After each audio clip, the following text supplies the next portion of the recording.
मैं तो लेने वाला हूं। दादा को अनुभव है, दोपहर शाम को भी लेने का और सुबह भी लेने का। पत्रकारांच्या शपथविधीच्या प्रश्नावर अजित पवारांनी रोखठोक उत्तर दिलं आणि एकनाथ शिंदेंनी सगळ्यांनाच खळखळून हसवलं। अरे भैया, अभी तो कहा, देवेंद्र जी ने भी कहा, मैं भी कह रहा हूँ, रुको थोड़ा, अभी शाम तक रुको, अभी कल शपथ ली है ना। उनका समझ में आएगा, नहीं, मैं तो लेने वाला हूं। दादा को अनुभव है, दोपहर शाम को भी लेने का और सुबह भी लेने का।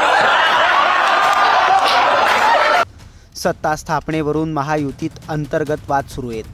शिंदे नाराज आहेत का? अजित पवारांना मनासारखी खाती मिळत नाहीत का? भाजप दोन्ही मित्रपक्षांवर दबाव टाकतंय का? यांसारख्या कितीतरी चर्चांना पूर्णविराम देणारी ही दृश्य आहेत। शपथविधी अवघ्या 24 तासांवर ठेपलेला असताना महायुतीतल्या 3 प्रमुख नेत्यांनी ही पत्रकार परिषद घेतली। यात उद्या शिंदे शपथ घेणार का? पत्रकारांच्या या प्रश्नावर अजितदादांनी थेट सिक्सर मारला। मैं तो लेने वाला हूं।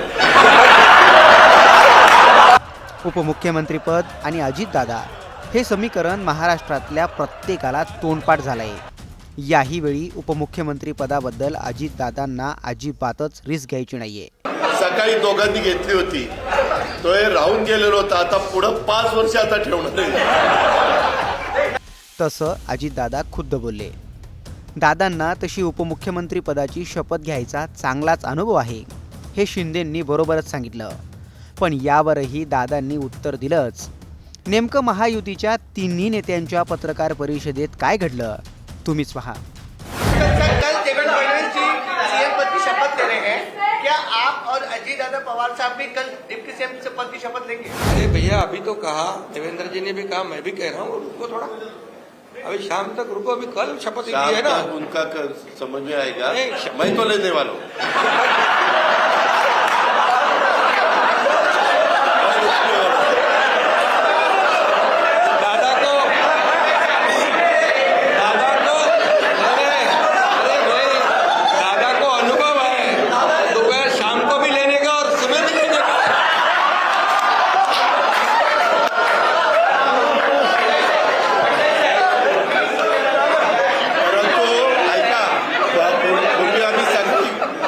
दोघांनी घेतली होती, तो हे राहून गेलेलो होता, आता पुढे 5 वर्ष आता ठेवणार आहे।